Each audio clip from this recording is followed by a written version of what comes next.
Hey everyone, welcome to the Canine Culture Podcast, where we talk about everything dog. Q&As with veterinarian professionals, rescue operators, everyday topics. We cover everything dog on this podcast. So make sure you subscribe to the Canine Culture Podcast on your favorite podcast platform, and make sure you're following us on social media on both Instagram and Facebook. Thanks again for listening. Now here's that next episode. Hey everyone, welcome to the Canine Culture Podcast. This is your host, Brittany, and today we're joined by Banyan. She is a career fosterer. I just gave her that title. But we are going to talk about fostering dogs and what that really means. So thank you for being on the podcast today. Thanks for having me. So I know that you've been fostering dogs and cats for years. Tell us how you got started and a little bit of history of your fosters.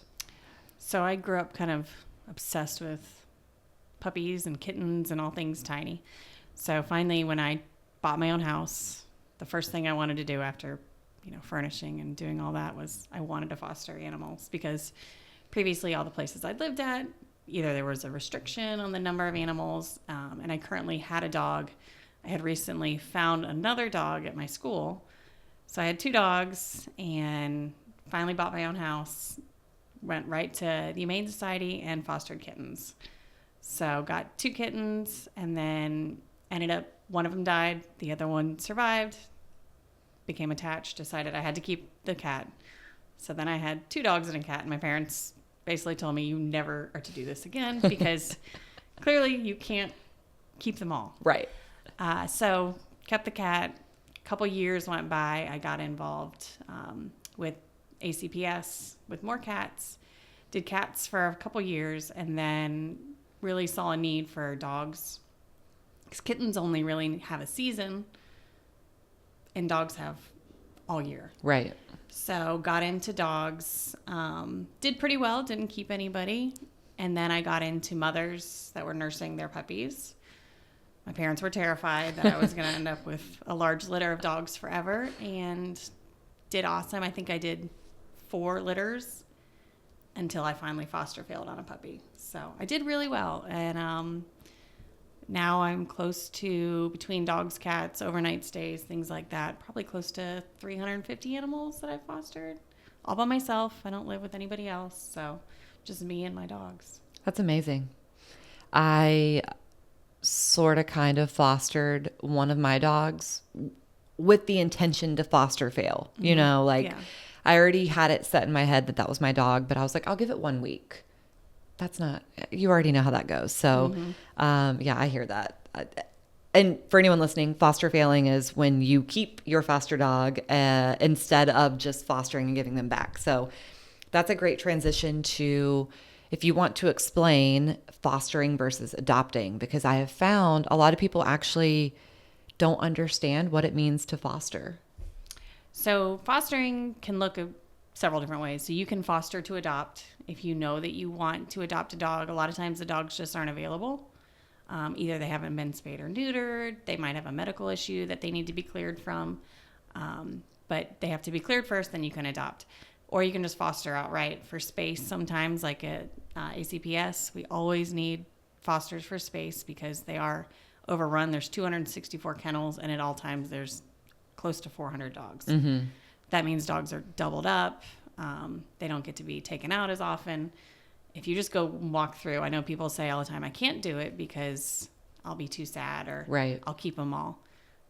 But a little bit of momentary heartbreak is not going to hurt you in order to save a life. Because, those dogs go crazy after a certain amount of time of being cooped up, 23 and a half hours a day. Mm-hmm. And that's the ones that do get out every day. Right.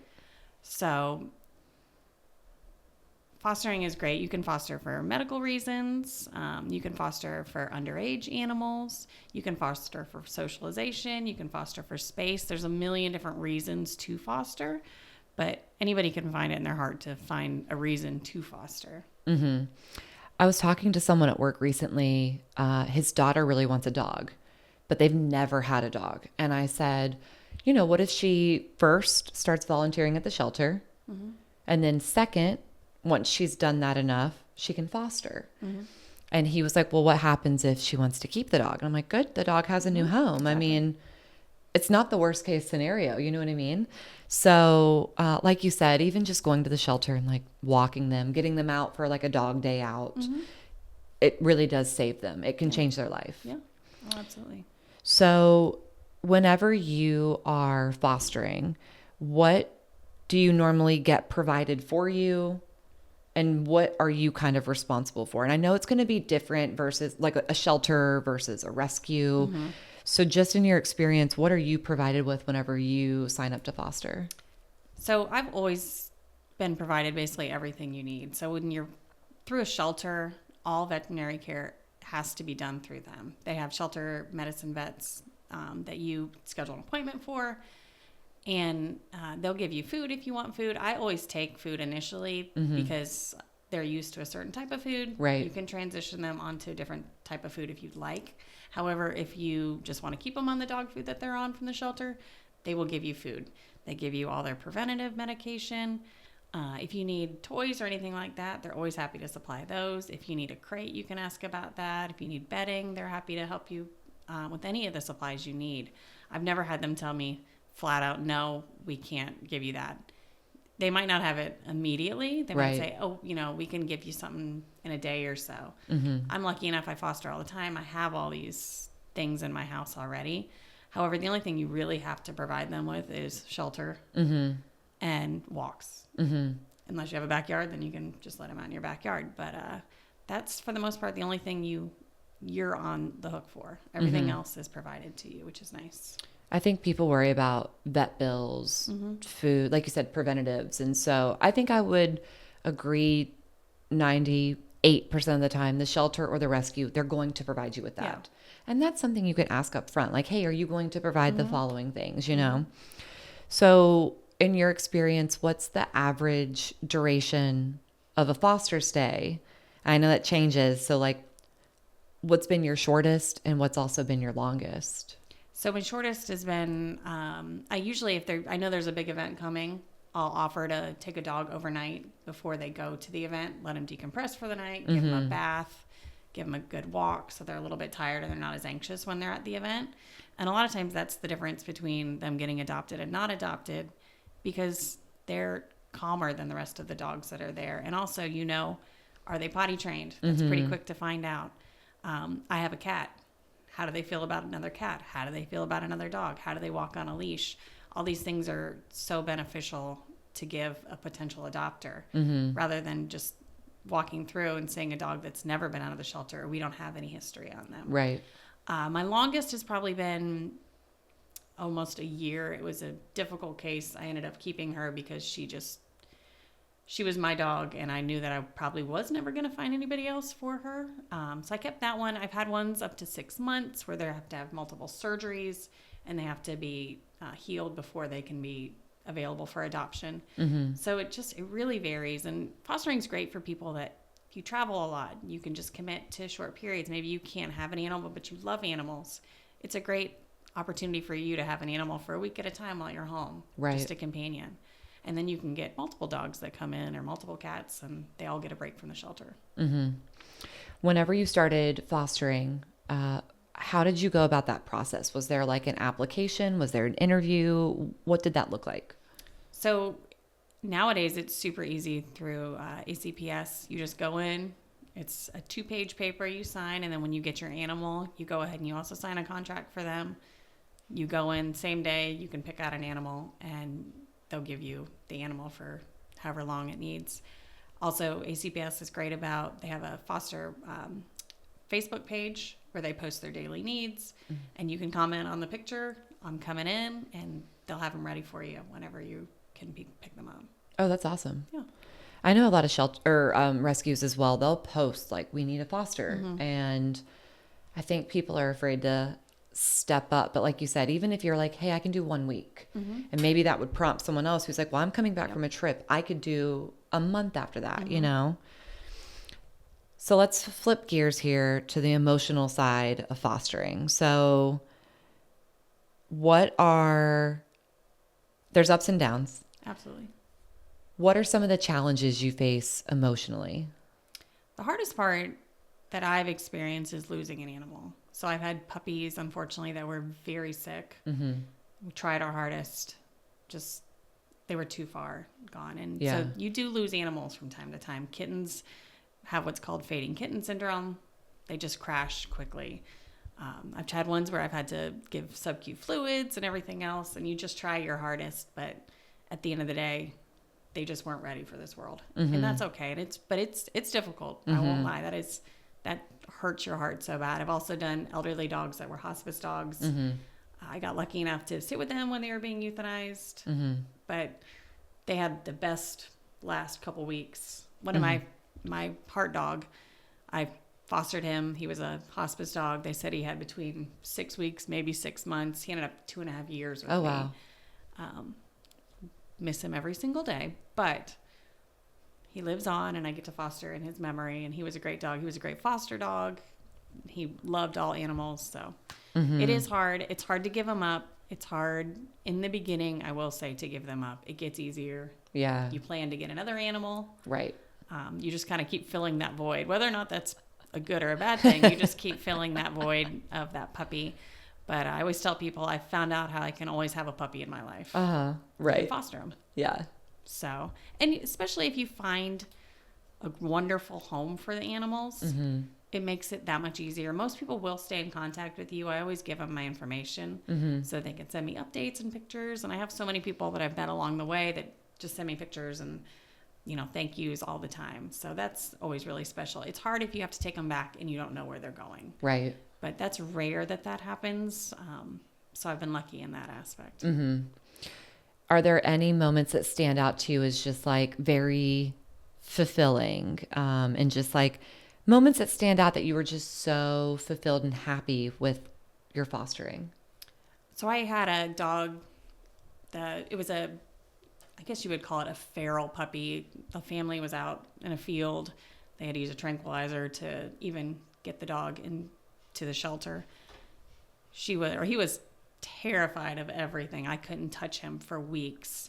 He liked my dogs, luckily, Mm-hmm. and I'm blessed to have very social dogs. Mm-hmm. So I use them to my advantage when I'm fostering, but he was the one out of the litter, I think, that ended up getting a home, and because behavioral euthanasia is a thing too still. Right. And so unfortunately he had a sibling that just couldn't do life outside Mm-hmm. of that field. But he made it out. He found a wonderful woman that loved him to pieces. I remember taking him back into the shelter, and she wanted to put him in another kennel, and I hadn't had a lot of experience shifting him from one kennel to the other, and I just prayed, Lord, please, if you can get this dog in this kennel, she will take it home.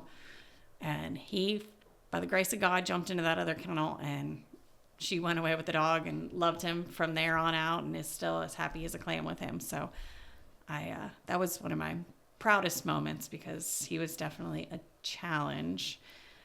But it's always the ones that are so fearful, and Mm-hmm. they don't trust humans, and you fear that they never will. Right. That those are the ones that really get you after a while. Once you finally get their trust, and you can see that light click on with them, that, oh, humans are good. Mm-hmm. It's just such a good feeling to know that they trust you. Mm-hmm. And that's what's great about having other dogs too to foster with, because they learn from each other, Right. and just to see them all get along and be happy, and it's fun. Mm-hmm. So many people don't know about feral dogs and feral cats. And for so many, it's such a foreign concept. They see a dog and they think like a playful puppy that loves humans and wants to, do whatever their human tells them to do. And so we could probably do a whole episode on that. But all of that to say, it's more common than people think. Like we saved a litter of feral kittens, but by the time we got there, the mommy cat had already killed 2 of them. Mm-hmm. And the other kittens were wild. Yeah. Wild. And people just couldn't conceptualize like these cats are feral. They didn't understand it. 'Cause they're like, well, they're babies. They don't know anything. Yeah. And it's like, no, they're still feral cats, So feral cats, feral dogs, that's a whole other animal, literally. Yes. So for people on the fence about fostering, do you have any advice or anything you can say that might sway them one way or the other? I would say just start short term. So offer to take them for a weekend and see if a weekend turns into longer, because the worst thing that's going to happen is you have to take them back to the shelter. Mm-hmm. And anybody that's fostered for any length of time knows that things happen, and sometimes it's just not the right fit. Right. That's okay. At least you tried. It's better to try than not ever try. Mm-hmm. So I've had dogs I brought home. We go on a walk with my dogs. I can already see issues. I live by myself.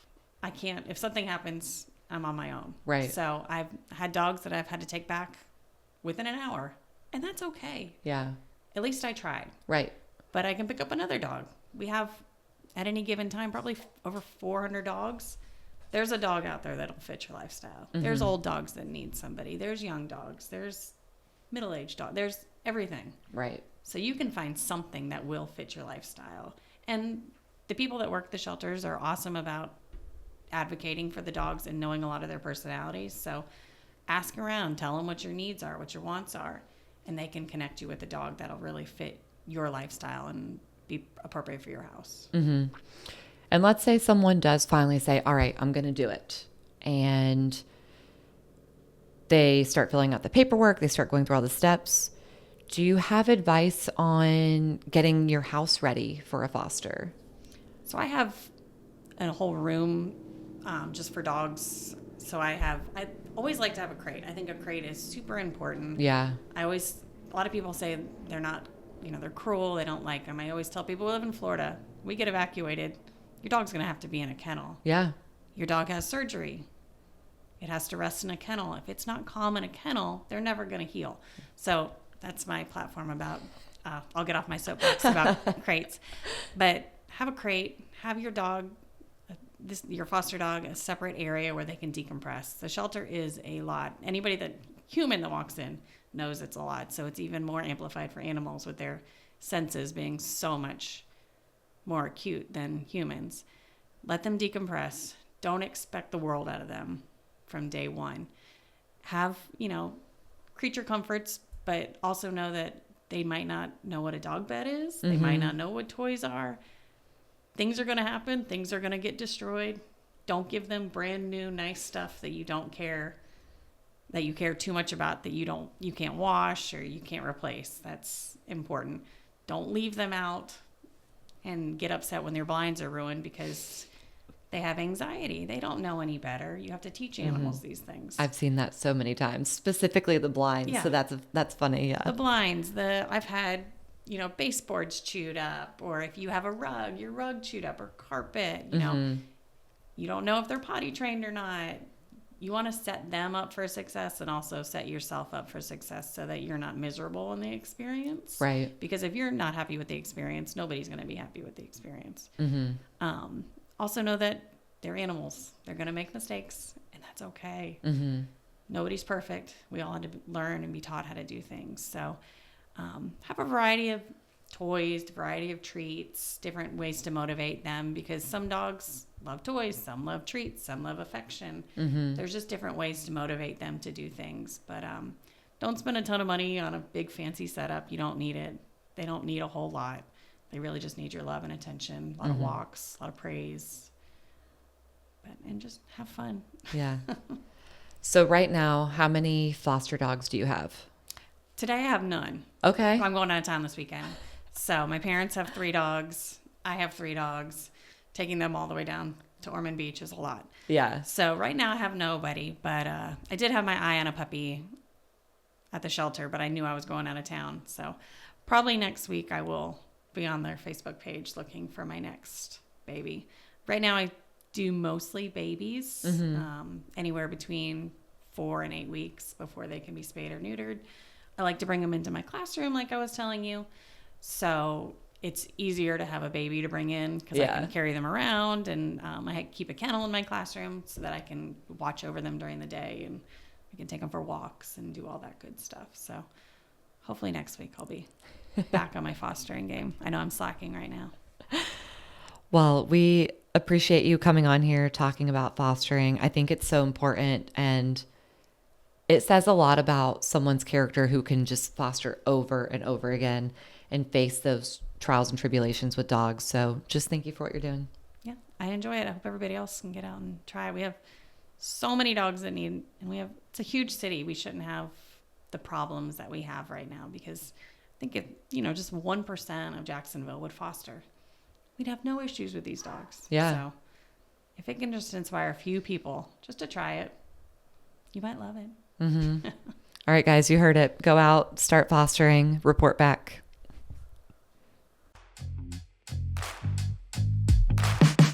Thank you for tuning in to the Canine Culture Podcast. Please make sure you subscribe to the Canine Culture Podcast on your favorite podcast platform, and make sure you're following us on social media. If you have any recommendations, any topics that you'd like to hear, if you know of any guests that would be good for the show, or if you yourself want to be a guest, please reach out to us. Send us an email at canineculturepodcast@gmail.com, or send us a direct message on social media. Thank you for listening, and please share this with any of your dog-loving friends.